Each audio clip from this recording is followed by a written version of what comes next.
reason to panic on India's slipping savings rate, but certainly something worth watching.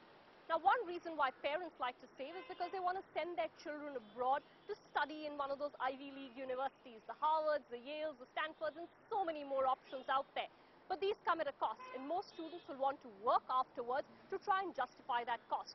Except over the last 5 years, with the developed economy stuck in a slowdown, jobs are tough to come by, and a lot of students are now rethinking their plans.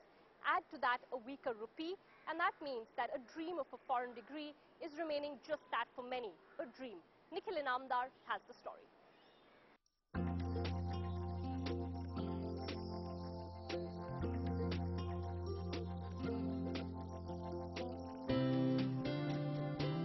The dream of a foreign education still alive in modern India. Till the 90s, a foreign education was thought to be the preserve of the rich.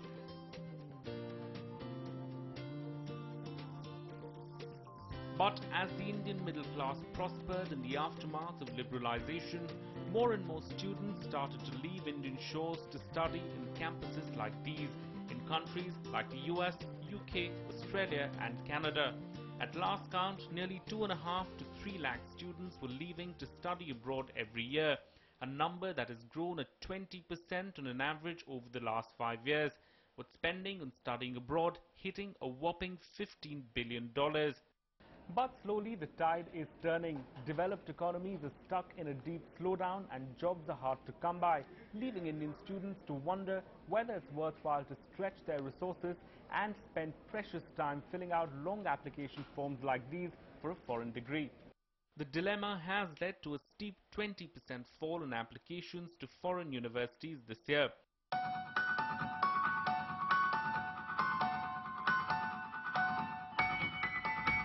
Saurabh is one of the many students who's rethinking his plans to go abroad this year. Saurabh wanted to go to the US for an MS degree and follow up with some global work experience. But with the US economy remaining sluggish, getting a good paying job has become difficult, making it tough to justify spending 30 to 35 lakh rupees on a 2-year master's degree. I was planning to go to the US, but I have shifted my plans to go to Germany instead next year, and I was planning to take a loan for my education, but instead I'll apply for a scholarship and go to Germany.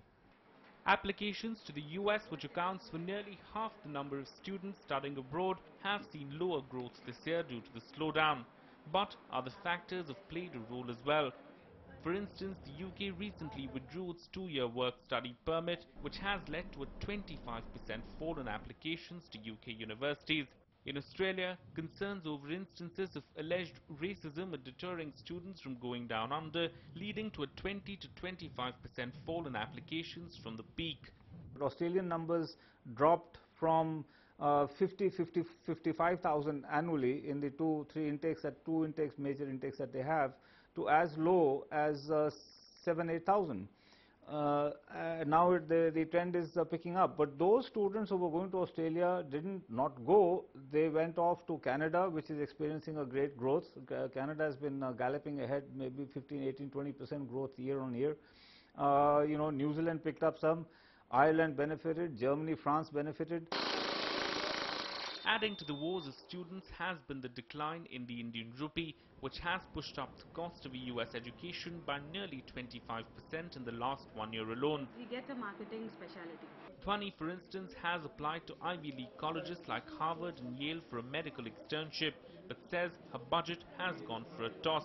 The dollar was at 47 rupees when she planned her externship initially. Now it's at 55, which means the cost of her course has shot up by 15%.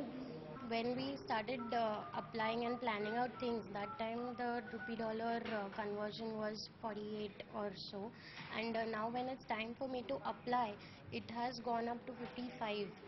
So we had shortlisted around 10 universities to apply, but now because of this thing I might just cut down to 6 universities.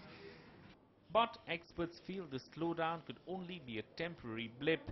Despite over 100 private universities having set up shop in the country in the last 5 years, till such time there's a quality gap between foreign and Indian universities, students with means will continue to go overseas. Long as there is an arbitrage between, the number of top 50 or top 100 institutions that exist, in India and in some of these countries, I think this trend will continue. But for the moment at least, looks like many are having to either postpone or completely scrap their plans of going abroad to study. Maybe this is an opportunity for the government to step up the quality of higher education in the country and lure these students in order to avoid the brain drain. In Mumbai, Nikhil Anandar, NDTV Profit.